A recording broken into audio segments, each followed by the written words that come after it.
नमस्कार, स्वागत है आप सबका टीवी 12/24 के अंदर। मैं हूं मनु सिंह राजपूत। आप देखना शुरू कर चुके हैं टीवी 12/24 में डेली शो द खास खबर। आज की खास खबर में सबसे पहले बात होगी सुधा मूर्ति जी के बारे में। अगर आप उनके बारे में नहीं जानते तो मैं रिक्वेस्ट करूंगा सबसे पहले आप जाकर उनके बारे में थोड़ा सा पढ़ लीजिए। काफी इंस्पायरिंग स्टोरी है उनकी। वैसे बात करें तो इनकी 3 सबसे बड़ी अचीवमेंट है जो मुझे लगती है। सबसे पहली कि वो इन्फोसिस के चेयरपर्सन है। इन्फोसिस IT कंपनी है, बहुत बड़ा जायंट है। दूसरी बात करें तो ये एक बहुत अच्छी ऑथर है। इन्होंने कई सारी किताबें लिखी हैं और काफ़ी अच्छी लेखिका है। इनकी एक किताब मैंने पढ़ी है, उसके बारे में कभी और बात करेंगे। उसके बारे में आगे बात करते तो ये ऋषि सुनक जो कि UK के प्राइम मिनिस्टर हैं, उनकी ये सासू माँ है। मजाक करो। इससे आगे अगर हम बात करें तो इनको लेकर एक काफ़ी बड़ी कंट्रोवर्सी हो गई है। दरअसल बड़ी कंट्रोवर्सी नहीं, एक नॉन सेंस कंट्रोवर्सी जिसे हम बोल सकते हैं, क्योंकि इन्होंने एक कोई यूट्यूब चैनल था जिसके ऊपर ये गई नहीं और वहाँ पर इन्होंने कुछ इंटरव्यू दिया था। उस इंटरव्यू के दौरान इन्होंने कुछ ऐसी बात कह दी थी जिससे कई लोगों को चोट लग गई है, छोटी मोटी। ये वही चोट है जो लगती नहीं है लेकिन इससे दर्द बहुत होता है। अब दर्द वो भी छूटा होता है। कैसे? आगे वीडियो देखते रहिए, आपको पता चल जाएगा। दरअसल आज से कुछ दिनों पहले ये यूट्यूब चैनल के शो पर गई थी जिसका नाम है खाने में क्या है। वहीं पे इन्होंने एक बयान दिया जो मैं आपको पढ़कर सुना रहा हूँ। मैं अपने काम में एडवेंचरस हूँ, खाने में नहीं। मैं शुद्ध शाकाहारी हूँ। मैं अंडा या लहसुन भी नहीं खाती हूँ। मुझे इस चीज़ का डर लगा रहता है कि शाकाहारी और मांसाहारी दोनों के लिए एक ही चम्मच यूज में ना लिया जाए। ये मेरे दिमाग पर बहुत ज़्यादा बोझ डालता है। इसलिए मैं बाहर जाती हूँ तो केवल शाकाहारी रेस्टोरेंट में ही खोजती हूँ और मैं झटपट तैयार होने वाले खाने की चीज़ों से भरा हुआ एक बैग हमेशा अपने साथ में रखती हूँ। ऐसा खाना साथ लेकर चलती हूँ जो बस पानी में डालकर गर्म करने से ही बन जाए, जैसे कि पोहा। वही इन्होंने आगे ये भी बयान दिया कि 60 साल पहले जब मेरी दादी ट्रेवल करती थी तब मैं उनका मजाक उड़ाती थी। उनसे कहती थी कि आप खाने की चीज़ें लेकर क्यों जाती हैं, बाहर क्यों नहीं खा लेती। अब मैं वही करने लगी हूँ जो वो करती थी।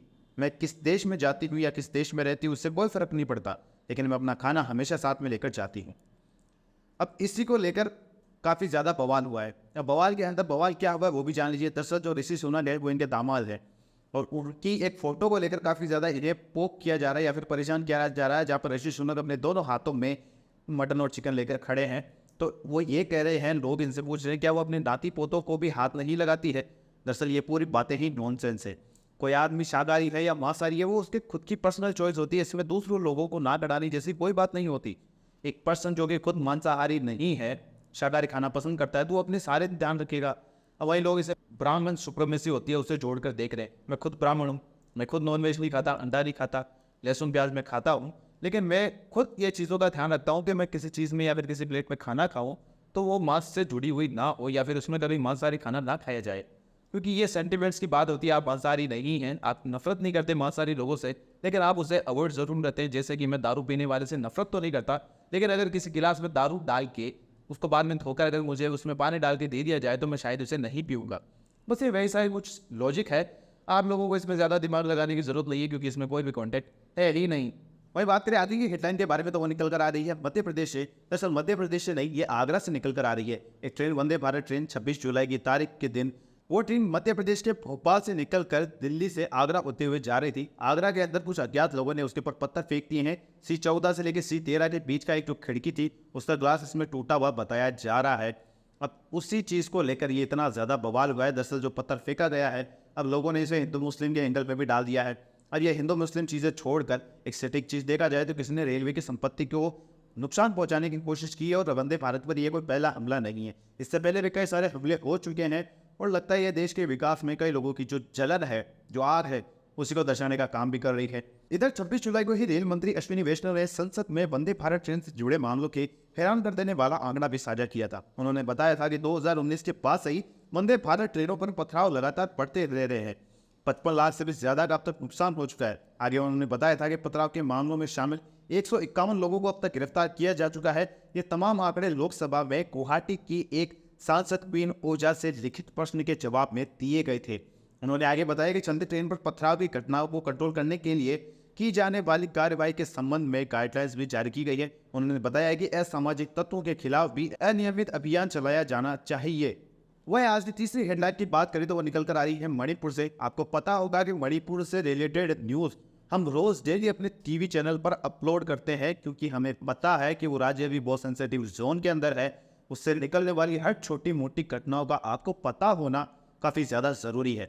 मणिपुर के अंदर जो मिजोरम के मुख्यमंत्री है उन्होंने आज से कुछ दिनों पहले बयान दिया था मणिपुर के ऊपर जितने भी कुकी समुदाय के लोग हैं उन्हें अपने यहाँ पर रख सकता है। अब उसी को लेकर मुख्यमंत्री एन बीरेन सिंह ने उनको कटाक्ष के तौर पर ही जवाब दिया है। जवाब क्या दिया है थोड़ा वो जान लीजिए। दरअसल मणिपुर के मुख्यमंत्री ने जवाब दिया है कि वो अपने राज्य में अवैध शरणार्थी यानी जो इलीगल तरीके से रेफ्यूजीज आते हैं उनकी पहचान करेगा और उन्हें राज्य से बाहर निकालने की पूरी कोशिश करेगा।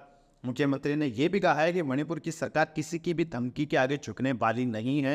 मुख्यमंत्री एन बीरेन सिंह ने 26 जुलाई को ही कारगिल दिवस के मौके पर अपनी बात रखते हुए ये कहा कि उन्होंने राज्य की सरकार के हर तरफ से अवैध प्रवासियों के खिलाफ जो लंबे समय से राज्य में रह चुके हैं और कुकी समुदाय के खिलाफ है या नहीं है उससे कोई फर्क नहीं पड़ता।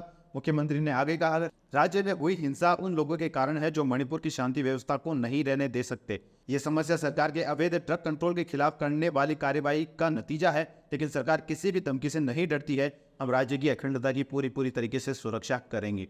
वही आज की चौथी हेडलाइंस की बात करें तो वो निकल कर आ रही है बिहार से। बिहार के कटिहार में 2 लोगों को गोली मार दी है। मामला सामने ये है कि वहाँ पर कुछ लोग हैं वो बिजली विभाग को जो लगातार कटौती हो रही है बिजली के अंदर उसको लेकर प्रदर्शन कर रहे थे। उसी बीच पुलिस ने उन्हें रोकने के लिए गोली चला दी। गोली के अंदर 2 लोगों की मौत हो चुकी है जिनका नाम मोहम्मद खुर्शीद और सोनू है। एक की तो गोली सीधी सर पे लगी है, हेडशॉट मारा है, और एक तीसरा व्यक्ति है जो कि घायल हो चुका है। अब इसी को लेकर बिहार पुलिस के ऊपर जो कार्रवाई होनी है आगे की वो तो जरूर होगी, लेकिन पूरा मामला जो पुलिस की तरफ से जो बयान आए हैं सबसे पहले वो जान लीजिए। पुलिस अधिकारी का कहना है कि प्रदर्शन के दौरान लोग अनियंत्रित हो गए थे जिस वजह से वहां मौजूद पुलिस कर्मियों को उनके ऊपर फायरिंग करनी पड़ी। इस घटना में घायल हुए शख्स को पुलिस ने पास ही के अस्पताल में भर्ती करा दिया है जहां पर इनका इलाज चल रहा है। साथ ही मृतकों के शव को कब्जे में लेकर पोस्टमार्टम भी कराया जा रहा है। वहीं प्रदर्शनकारियों पर पुलिस की फायरिंग की सूचना मिलते ही राज्य सरकार ने इस घटना की जांच के लिए आदेश दे दिए हैं। वहीं राज्य के जो ऊर्जा मंत्री हैं विजेंद्र प्रसाद यादव ने इस घटना को लेकर कहा है कि अगर कोई बदमाशी करेगा तो उसके ऊपर लाठी या गोली तो चलनी ही पड़ेगी। बरसोई में हुई इस घटना में पुलिस को तब गोली चलानी पड़ी जब वहां प्रदर्शन कर रहे लोग काफी उग्र हो गए। पुलिस के पास उन्हें रोकने के लिए कोई और विकल्प था नहीं। वैसे आपको बता दें अगर कभी भी भीड़ उग्र हो जाती है तो उनके सर पे गोली नहीं मारी जाती, उनके पैरों पे गोली मारी जाती है। शायद ये बिहार पुलिस को पता नहीं था, अगर पता होता फिर भी वो सर पे ही मारती, क्योंकि बिहार के हालात काफी ज्यादा खराब है।